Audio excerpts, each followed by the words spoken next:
کہانی ہے کچھ چابیوں کی۔ یہ چابیاں محض دھات کے زنگ آلود ٹکڑے نہیں بلکہ وقت کے کٹے پھٹے اوراق پر ایک ایسی کہانی درج ہے جو ابھی تک مکمل نہ ہوئی۔ یہ ان دروازوں کی چابیاں ہیں جو بند تو ہو گئے مگر ان کے پیچھے چھوٹ جانے والی یادیں آج بھی سانس لے رہی ہیں۔ ہر سال 15 مئی کو جب فلسطینی نکبہ کی یاد میں سڑکوں پر نکلتے ہیں اور ان کے ہاتھوں میں وہی چابیاں جھلملاتی ہیں، وہی چابیاں جنہیں ان کے بزرگوں نے 75 برس پہلے اپنے گھروں کو بند کرتے وقت مضبوطی سے تھاما تھا، اس امید کے ساتھ کہ ایک دن وہ لوٹیں گے اور ان دروازوں کو دوبارہ کھولیں گے۔ رام اللہ میں لبنان شمالی جیسے فلسطینی آج بھی ان چابیوں کو اپنے حق کے واپسی کی علامت سمجھتے ہیں۔ وہ کہتی ہیں کہ اس سے فرق نہیں پڑتا کہ ان کے گھر اب بھی قائم ہیں یا ملبے کا حصہ بن گئے، کیونکہ ان کا حق زندہ ہے۔ وہ وعدہ جو عالمی قوانین نے کیا تھا، وہ خواب جو نسل در نسل منتقل ہوتا آ رہا ہے، مگر حقیقت یہ ہے کہ 14 مئی 1948 کو اسرائیل کے قیام کے اعلان کے ساتھ ہی لاکھوں فلسطینیوں کو اپنے گھروں سے بے دخل کر دیا گیا تھا۔ یہ وہی دن تھا جب تاریخ نے نکبہ یعنی قیامت کبریٰ کو فلسطینیوں کے لیے مقدر بنا دیا۔ کہا جاتا ہے کہ فلسطینی خود اپنی زمینیں چھوڑ کر گئے، کہ عرب ممالک نے ان سے کہا کہ وہ جنگ کے دوران محفوظ مقامات پر چلے جائیں، مگر تاریخ کے صفحات پر بکھری چیخیں کچھ اور کہتی ہیں۔ یہ وہی فلسطینی ہیں جن کے آباء و اجداد کے گھر جلا دیے گئے، جن کے دروازوں پر صہیونی ملیشیا نے بندوق تان لی، جن کے لیے واپسی کے تمام راستے مسدود کر دیے گئے۔ آج وہی بے دخلی اقوام متحدہ کے ریکارڈ میں 60 لاکھ فلسطینی پناہ گزینوں کی صورت میں لکھی جا چکی ہے، مگر ان کے ہاتھوں میں اب بھی وہ چابیاں ہیں، بے آواز گواہ، ایک نہ ختم ہونے والے انتظار کی علامت اور اس امید کا استعارہ جو وقت کے زنگ سے دبی نہیں بلکہ اور بھی روشن ہو گئی۔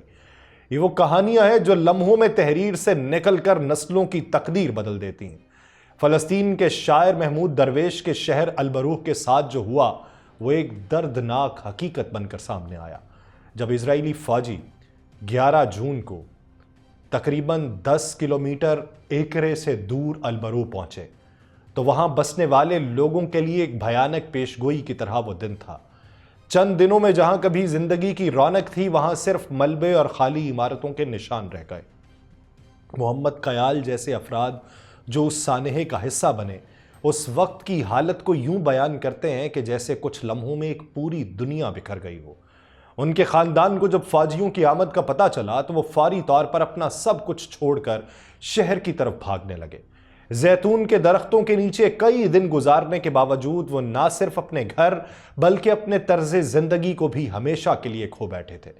قیال کی کہانی اس وقت کی معصومیت کی گواہی دیتی ہے جب زندگی معمول پر تھی، جب ان کے والدین کے پاس زمین تھی، درخت تھے اور اپنے پسندیدہ گانے اور کانسرٹس میں حصہ لینے کے لیے حیفا جانا ان کا معمول تھا۔ مگر پھر وہ دن آیا جب ان کی راحت بھری زندگی راتوں رات تباہ ہوئی۔ البروح میں 50 لوگ باقی رہے جو چرچ میں پناہ گزین ہوئے، لیکن وہ بھی چند دنوں بعد تشدد کا شکار ہوئے اور انہیں وہاں سے بھی نکال دیا گیا۔ یہ دردناک حقیقت ایک ایسی یاد دہانی ہے کہ کس طرح انسانوں کی زندگیوں میں گزرنے والے لمحے انہیں ایک ایسی تاریخ کا حصہ بناتے ہیں جو ہمیشہ کے لیے انہیں زندہ رکھتی ہے، چاہے وہ کہیں ہوں بھی یا نہ ہوں۔ محمد قیال اور ان کے خاندان کا سفر ایک طویل اور تلخ داستان ہے۔ یہ آپ تک اس لیے پہنچا رہا ہوں کہ وہ عینی شاہدین کا داستان ہے جو نہ صرف ان کی ذاتی جد و جہد کی گواہی دیتا ہے بلکہ فلسطینی قوم کی بے پناہ ہمت اور عزم کو بھی ظاہر کرتا ہے۔ جب 1948 میں ان کا گاؤں البروح تباہ ہوا تو وہ اور ان کے والدین اپنے وطن سے نکلنے پر مجبور ہوئے، لیکن پھر بھی اس خاندان نے کبھی اپنے وطن واپس لوٹنے کی امید نہیں چھوڑی، اور یہی امید انہیں سرزمین فلسطین کے قریب رکھنے والی واحد چیز تھی۔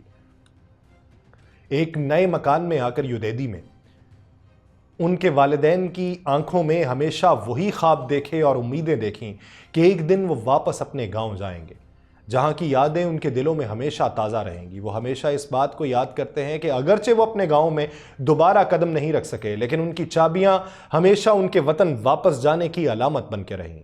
ان کی زندگی میں ہونے والی تلخیاں، ان کے خاندان کی جلا وطنی اور بے وطن ہو جانے کا دکھ ایک نہ ختم ہونے والی کہانی کی صورت میں فلسطینی قوم کے قومی شعور کا حصہ بن چکا ہے۔ اس کہانی میں ایک طرف زمین سے محرومی کا دکھ ہے تو دوسری طرف اپنے وطن کے لیے ایک جرأت مندانہ جد و جہد کی مثال بھی۔ راشد خالدی جیسے محققین کے مطابق فلسطینیوں کی چابیاں ان کے وطن کے لیے ہمیشہ ایک امید کی علامت رہی ہیں، چاہے وہ اپنے آبائی گاؤں دوبارہ نہ دیکھ پائیں گے، لیکن ان کی چابیاں ہمیشہ ان کے دلوں میں وطن واپس جانے کا خواب زندہ رکھتی ہیں۔ یہی خواب، یہی یادیں فلسطینیوں کی قوم کی پہچان اور ان کی تاریخ کا حصہ ہیں۔ البروج جیسے کئی فلسطینی گاؤں اور بستیاں 1948 کی جنگ میں تباہ ہوئیں، اور ان کی کہانیاں صرف ذاتی سانحات تک محدود نہیں ہیں، بلکہ فلسطینی قوم کی اجتماعی تاریخ اور شناخت کا ایک اہم حصہ بن چکی ہیں۔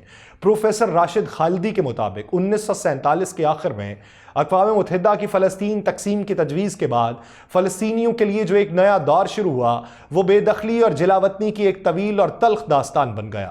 1948 کی جنگ کے دوران اور اس کے بعد اسرائیلی فوج نے فلسطینیوں کو بے دخل کرنے کی ایک منظم کوشش کی، جس کے نتیجے میں لاکھوں فلسطینیوں کو اپنے گھروں سے نکالا گیا۔ اس دوران تقریباً 4.5 لاکھ فلسطینیوں کو جلاوطن کیا گیا اور ان کی جائیدادیں ضبط کر لی گئیں۔ ان افراد میں سے بہت سے وہ تھے جو واپس اپنے گھروں کی جانے کی کوشش کر رہے تھے، لیکن ان پر درانداز کا لیبل لگا کر انہیں گولیوں کا نشانہ بنایا گیا، قید کیا گیا یا پھر جلاوطنی پر مجبور کیا گیا۔ یہ سلسلہ اتنا بدتر تھا کہ جہاں فلسطینیوں نے مزاحمت کی، وہاں خونریز واقعات پیش آئے، جیسے دیر یاسین اور تنتورا میں، جہاں بے گناہ فلسطینیوں کا قتل عام ہوا۔ یہ واقعات فلسطینیوں کی اجتماعی یادداشت کا حصہ ہیں، جنہیں کبھی بھی فراموش نہیں کیا جا سکتا۔ پروفیسر خالدی کے مطابق 1948 میں فلسطین کی آبادی میں صرف 1/3 حصہ یہودیوں کا تھا، اور وہ زمین کے محض 6 یا 7% حصے کے مالک تھے۔ ان کے پاس زیادہ تر زمینیں صہیونی تنظیموں کے تحت تھیں، نہ کہ نجی ہاتھوں میں۔ ان اعداد و شمار کا مقصد صرف یہ ظاہر کرتا ہے کہ فلسطینیوں کی بے دخلی اور جلاوطنی کا جو عمل ہوا، وہ ایک منظم حکمت عملی کے تحت تھا، جس میں فلسطینیوں کو نہ صرف ان کے گھروں سے بے دخل کیا گیا بلکہ ان کی زمینیں بھی چھین لی گئیں۔ یہ سارے واقعات فلسطینیوں کی تاریخ میں ایک تلخ حقیقت کے طور پہ جاگزین ہیں اور ان کی جد و جہد کا حصہ ہیں۔ ان کے گھروں کی چابیاں جو آج بھی نسل در نسل محفوظ رکھی جاتی ہیں، صرف یادوں کی نہیں بلکہ اپنے وطن واپس جانے کی امید کی علامت ہیں۔ ان کے تجزیے کی روشنی میں فلسطینیوں کی بے دخلی ایک غیر متنازع حقیقت تھی، جسے محض جنگ کا اتفاق کا نتیجہ قرار دینا ایک غلط فہمی ہے۔ ان کے مطابق یہ بے دخلی ایک منظم اور حکمت عملی کے تحت عمل میں آئی، کیونکہ صہیونی رہنماؤں نے 1930 کی دہائی سے یہ جان لیا تھا کہ یہودیوں کی اکثریت پیدا کرنے کے لیے صرف نقل مکانی کافی نہیں ہوگی، بلکہ عربوں کو بھی منتقل کرنا ہوگا۔ ابتدائی اسرائیلی حکمرانوں نے اس کے برعکس ایک مختلف بیانیہ پیش کیا۔ ڈیرک پینسلر، جو ہارورڈ یونیورسٹی میں یہودی تاریخ کے پروفیسر ہیں، ان کے مطابق 1950 کی دہائی میں اسرائیل میں ایک ایسا بیانیہ فروغ پایا جس کے مطابق اسرائیلی فلسطینیوں کی بے دخلی کے لیے ذمہ دار نہیں تھے۔ اس بیانیے کے مطابق فلسطینیوں کی نقل مکانی یا تو رضاکارانہ تھی یا پھر عربوں کے احکامات پر کی گئی، اور اسرائیلیوں نے اس کے بعد ہر ممکن کوشش کی تاکہ عرب وہاں سے نہ جائیں۔ مگر وقت گزرنے کے ساتھ مورخین کے درمیان اس بیانیے پر اختلافات پیدا ہوئے۔ پینسلر کی کتاب دی اوریجنز آف اسرائیل 1882 سے 1948 میں اس بات کی وضاحت کی گئی کہ اسرائیلی مورخین، چاہے وہ بائیں بازو کے ہوں یا دائیں بازو کے، اس بات پر متفق ہیں کہ فلسطینیوں نے اپنی مرضی سے اپنے گھروں کو نہیں چھوڑا تھا، بلکہ انہیں بے دخل کرنے کے واقعات پیش آئے تھے، جیسے کہ رام اللہ اور لوڈ کے قصبوں میں۔ ان بے دخلیوں کی تعداد تقریباً 7.5 لاکھ تھی، لیکن اسرائیلی محققین اس بات پر متفق نہیں ہیں کہ اس دوران اسرائیلیوں کے لیے کیا ممکن تھا۔ پینسلر کے مطابق بحث کا مرکزی موضوع یہ ہے کہ آیا یہودی ریاست 7.5 لاکھ فلسطینیوں کے ساتھ قابل عمل تھی یا نہیں، اور اسرائیل کو ان بے دخلیوں کا کیا متبادل اختیار کرنا چاہیے تھا۔ یہ سوالات ابھی تک تاریخ کی گہری پرتوں میں دبے ہوئے ہیں اور فلسطینیوں کی جلاوطنی کی حقیقت کو سمجھنے میں مدد فراہم کرتے ہیں۔ فلسطینیوں کی بے دخلی کا مسئلہ صرف 1948 تک محدود نہیں رہا، بلکہ یہ سلسلہ 1967 کی 6 روزہ جنگ کے بعد بھی جاری رہا، اور اقوام متحدہ کی ایجنسی اونروا برائے فلسطینی پناہ گزینوں کے مطابق اس جنگ کے نتیجے میں مزید 3 لاکھ فلسطینیوں کو اپنے گھروں سے بے دخل کیا گیا۔